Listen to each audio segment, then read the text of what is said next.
भाई इंग्लिश में एक प्रोवर्ब है कि a man fighting for homes can not be conquered.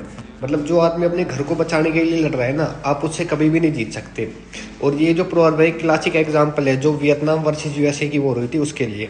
Vietnam जैसे एक मतलब वीक देश, उसने कैसे यूएसए जैसे एक सुपर पावर को हरा दिया।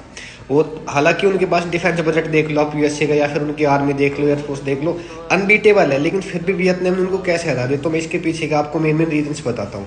इसका भाई जो सबसे मेन रीजन माना जाता है वो ये है कि जो वियतनाम वॉर थी वो पहली ऐसी वॉर थी जो टीवी पर ब्रॉडकास्ट हो रही थी। मतलब जो सिविलियंस है वो भी देख सकते थे कि जो वॉर है वो कितनी गुरूसम रहती है। वैसे आमतौर पर लोग मतलब रोमांटिसाइज करते हैं वॉर को कि भाई ऐसे भाई हम एक बॉम्ब गिरेंगे और जीत जाएंगे ऐसे। लेकिन तब उन्होंने देखा कि जो वॉर है उसकी कितनी बदतर रहती है।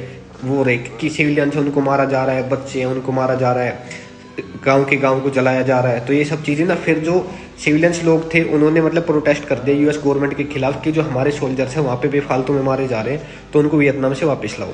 भाई जो दूसरा जो मेन रीजन था वो ये था कि जो वियतनामीज थे वो ऐसे आमने सामने की लड़ाई नहीं करते थे। उनको पता है कि भाई ना हमारे पास इतनी मैन पावर है, ना हमारे पास मतलब इतने मॉडर्न वेपन्स है, तो हम आमने सामने की लड़ाई तो हार ही जाएंगे। तो वो ना उन्होंने एक टनल सिस्टम बना रखा था कि मतलब जैसे वो गुरिल्ला वॉरफेयर कहते हैं ना, जैसे कि भाई छुप छुप के कभी सरप्राइज अटैक करना। मतलब जो अमेरिकन थे वो समझ ही नहीं पा रहे थे कि भाई वो मतलब वियतनामी सोल्जर हो कब अटैक करके कब वापस चल जाते थे। और जो तीसरा रीजन है वो ये है कि भाई जो वियतनाम को उस टाइम ना वियतनाम एक कम्युनिस्ट मतलब आइडियोलॉजी की तरफ जा रहा था। तो उसको उस टाइम की जितने भी कम्युनिस्ट के मतलब सुपर पावर्स थी, जैसे आपकी चाइना होगी या फिर सोवियत यूनियन या फिर रशिया, वो उस टाइम पे उसको सपोर्ट करने लग रहे थे बहुत ज़्यादा, मतलब इंटेल से पैसों से। तो उसकी वजह से वो ना इतनी मतलब टाइम तक यूएस उसको रोक पाई और एट द एंड उसको हरा पाई। Thank you.